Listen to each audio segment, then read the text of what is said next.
Hi friends, എല്ലാവർക്കും നമസ്കാരം. Welcome to my channel. അപ്പോൾ ഇന്ന് ഞാൻ ചെയ്യാൻ പോകുന്നത് സേമിയ പായസമാണ്. ഉണ്ടാക്കാൻ ഏറ്റവും ഈസിയായ ഒരു പായസമാണ് സേമിയ പായസം. ആർക്ക് വേണമെങ്കിലും ഉണ്ടാക്കാം, വളരെ ഈസിയാണ്. അത് ഞാനിവിടെ 2-3 വ്യത്യസ്ത രുചികളിൽ ഉണ്ടാക്കിയിട്ടുണ്ട്. രുചികളിലും കളറിലും ഉണ്ടാക്കിയിട്ടുണ്ട്. അതെങ്ങനെയാണ് ചെയ്തതെന്ന് നിങ്ങൾ വീഡിയോ കാണുക. അപ്പോൾ എല്ലാവരും എൻ്റെ ചാനൽ സബ്സ്ക്രൈബ് ചെയ്യുക, സപ്പോർട്ട് ചെയ്യുക. ആ ബെല്ലൈക്കൺ കൂടെ ഒന്ന് പ്രസ് ചെയ്യുക. ഞാൻ വീഡിയോസ് ഇപ്പോൾ മിക്കവാറും ദിവസങ്ങളിൽ അപ്ലോഡ് ചെയ്യുന്നുണ്ട്. എല്ലാ ഓണ വിഭവങ്ങളും ഞാൻ അപ്ലോഡ് ചെയ്തിട്ടുണ്ട്. പിക്കിള് തൊട്ട് പായസത്തിൻ്റെ വിവിധതരം പായസം വരെ അപ്ലോഡ് ചെയ്തിട്ടുണ്ട്. എല്ലാവരും അതൊന്ന് കാണുക. ഈ ഓണക്കാലം നിങ്ങൾ എല്ലാവരും ഇതൊക്കെ ഉണ്ടാക്കി നോക്കുക. അപ്പോൾ നമുക്ക് ഇന്നത്തെ വീഡിയോയിലോട്ട്. നമുക്ക് ആദ്യം സേമിയ ഒന്ന് വറുത്തെടുക്കണം. ഇവിടെ ഈ കപ്പിൽ 2 കപ്പ് സേമിയ ഉണ്ട്. നമുക്ക് വറുത്തെടുക്കണം. കുറച്ച് നെയ്യ് ആദ്യം ഒഴിച്ച് കൊടുക്കാം.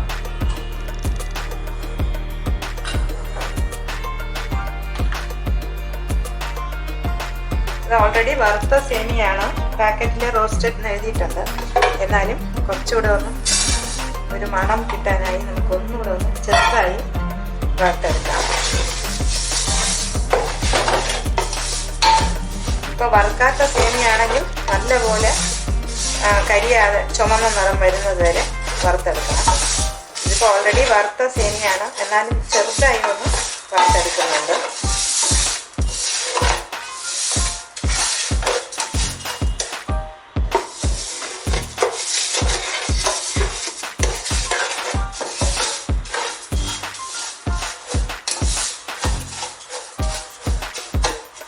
പാല് തിളപ്പിക്കണം. വേറൊരു പാത്രത്തിൽ നമുക്ക് പാല് തിളപ്പിക്കാൻ വയ്ക്കാം. ഇവിടെ 1 ലിറ്റർ പാൽ എടുത്തിട്ടുണ്ട്. 1 കപ്പ് പഞ്ചസാരയും ഇത് ചേർത്ത് നമുക്ക് തിളപ്പിക്കാൻ വയ്ക്കാം. ഇപ്പോൾ സേമിയ ഞാനിതിങ്ങനെ വറുത്തു.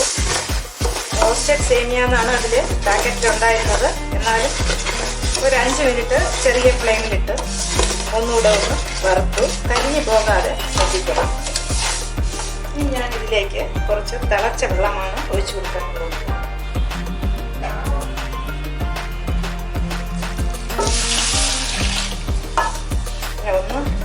ആദ്യം ഒന്ന് ചെറുതായി നമുക്കൊന്ന് വേവിച്ചെടുക്കാം. പാല് ഞാൻ മറ്റേ അടുപ്പിൽ പാല് തിളപ്പിക്കാൻ വെച്ചിട്ടുണ്ട്.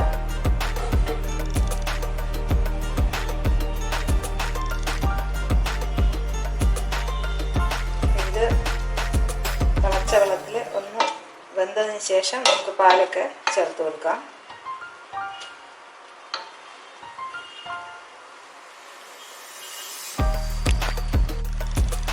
ഇനി നമുക്കിതിലേക്ക് ഈ പാല് തിളച്ച പാല് ഒഴിച്ചു കൊടുക്കാം.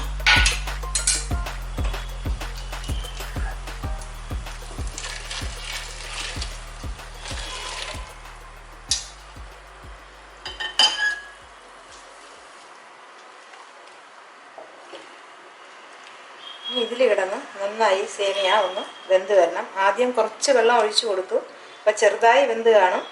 ഇനി നമുക്ക് ഈ പാലും ഞാൻ കുറച്ച് പഞ്ചസാരയും ചേർത്ത പാലാണ്. ഇനി ഇതിലൂടെ കിടന്ന് ഒന്ന് നന്നായി വെന്ത് വരണം.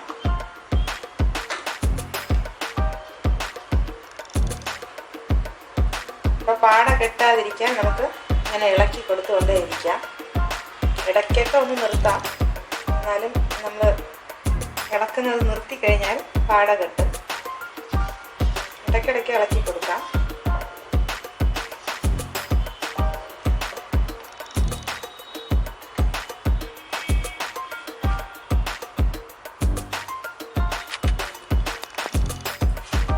എല്ലാം നന്നായി തിളച്ചു. അപ്പം മധുരമൊക്കെ ഞാൻ നോക്കി. അപ്പം മധുരം ആവശ്യത്തിനുണ്ട്. കൂടുതൽ വേണമെന്നുള്ളവർക്ക് കൂടുതൽ ചേർത്ത് കൊടുക്കാം. ഞാനിതിൽ ഒരല്പം മിൽക്ക് മെയ്ഡ് കൂടെ ചേർക്കുന്നുണ്ട്. മിൽക്ക് മെയ്ഡ് ചേർക്കുമ്പോൾ പായസത്തിന് ഒരു പ്രത്യേക ടേസ്റ്റ് വരും. സേമിയ നന്നായിട്ട് വേവണം, പക്ഷെ ഒത്തിരി കുഴയാനും പാടില്ല. ഇത് വേകുമ്പോൾ അറിയാം നമുക്ക്. പാല് നന്നായിട്ട് മിക്സ് ചെയ്ത് ഈ സ്റ്റേജ് കാണുമ്പോൾ തന്നെ മനസ്സിലാവും. ഞാനെങ്കിൽ എടുത്ത് വെന്തിട്ടുണ്ടോ എന്ന് നമുക്ക് ടെസ്റ്റ് ചെയ്യാം. ഇനി ഇതിൽ ഞാൻ അല്പം മിൽക്ക് മെയ്ഡ് കൂടെ ചേർത്ത് കൊടുക്കുന്നുണ്ട്. പായസം ഉണ്ടാക്കി വെച്ച് കഴിഞ്ഞാൽ വിളമ്പാൻ സമയത്ത് കട്ടി കൂടിപ്പോയി എന്ന് തോന്നുകയാണെങ്കിൽ ഉടനെ കുറച്ച് പാലും പഞ്ചസാരയുമായിട്ട് ഒന്ന് തിളപ്പിച്ച് ഒഴിച്ച് അതിൻ്റെ കട്ടി നമുക്ക് കുറയ്ക്കാൻ പറ്റും. പക്ഷെ നമ്മൾ ചേർക്കുന്ന പാലിനനുസരിച്ച് മധുരവും കൂടെ ചേർത്ത് കൊടുക്കണം, എന്നാലേ നന്നായി വരികയുള്ളൂ. ഇപ്പോൾ വെള്ളം ഒഴിച്ച് കട്ടി കുറയ്ക്കാമെന്ന് വിചാരിച്ചു കഴിഞ്ഞാൽ അത് ശരിയാവില്ല.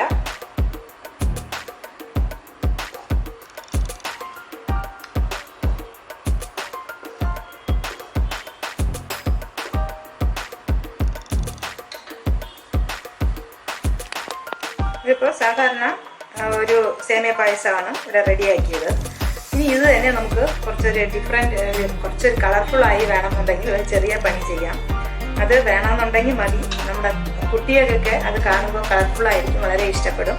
വേണമെന്നുണ്ടെങ്കിൽ നിങ്ങൾക്ക് അതും ട്രൈ ചെയ്യാം. അപ്പോൾ ഇത് സാധാരണ രീതിയിലുള്ള ഒരു സേമിയ പായസമാണ്.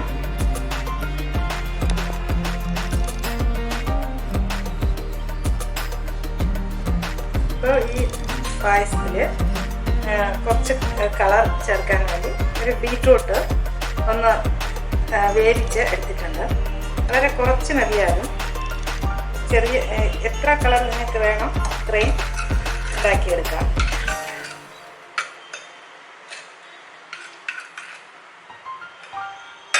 ഡാർക്ക് കളർ വേണമെന്നുണ്ടെങ്കിൽ കുറച്ച് കൂടുതൽ ചേർത്ത് കൊടുത്താൽ മതി. ഇതിപ്പോൾ ഒരു വളരെ ലൈറ്റ് കളറ് കിട്ടിയിട്ടുണ്ട്. അത് നിങ്ങൾക്ക് എത്ര കളർ വേണം അതിനനുസരിച്ച് ചേർത്ത് കൊടുക്കാം. ഇതുപോലെ ഒരു ബീറ്റ്റൂട്ട് ഒന്ന് വേവിച്ച് കുറച്ച് വെള്ളം ഒഴിച്ച് വേവിച്ചെടുക്കണം. അതിൻ്റെ ജ്യൂസ് നമുക്ക് ആവശ്യത്തിനനുസരിച്ച് എത്ര കളർ വേണം അത്രയ്ക്കും കൊടുക്കാം. പിന്നെ ഏലക്കാപ്പൊടി മൊത്തത്തിൽ ആദ്യം ഏലക്കാപ്പൊടി ചേർത്ത് കൊടുക്കാം. അപ്പം നിങ്ങൾക്ക് വേറെ ഒരു ടേസ്റ്റ് ഇഷ്ടമെന്നുണ്ടെങ്കിൽ റോസ് എസൻസ്, അത് വളരെ കൂടാൻ പാടില്ല ഒരിക്കലും. ഒരു ഡ്രോപ്പ് മാത്രം മതിയാകും. എസൻസ് കൂടിക്കഴിഞ്ഞാൽ ടേസ്റ്റ് മൊത്തം നശിച്ചു പോകും. അതുകൊണ്ട് കൂടാതെ വെറും ഒരു ഡ്രോപ്പ് വേണമെങ്കിൽ ചേർക്കാം. അതും ഓപ്ഷണലാണ്, വേണമെങ്കിൽ ചേർക്കാം റോസ് എസൻസ്. ഇനി നമുക്ക് വേറൊരു കളറും ടേസ്റ്റും ഉണ്ടാക്കാൻ വേണ്ടി ഒരു ടേബിൾ സ്പൂൺ പഞ്ചസാര എടുത്തിട്ടുണ്ട്. ഇതിനെ ഒന്ന് കാരമലൈസ് ചെയ്ത് എടുക്കാം.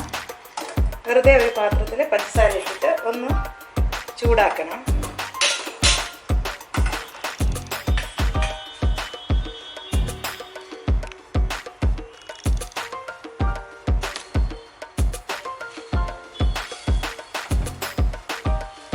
ആ കാരമലിൻ്റെ ടേസ്റ്റ് ഇഷ്ടമെന്നുള്ളവർക്ക് അതുകൂടെ ചേർത്ത് ഒരു ഡിഫറെൻറ്റ് ടേസ്റ്റിൽ ഒരു പായസം കൂടെ റെഡിയാക്കാം.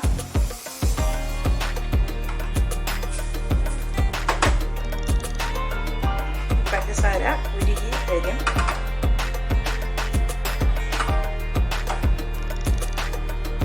ഈ ഒരല്പം കുറച്ച് വെച്ച് കൊടുക്കാം, കരിയാതിരിക്കാം.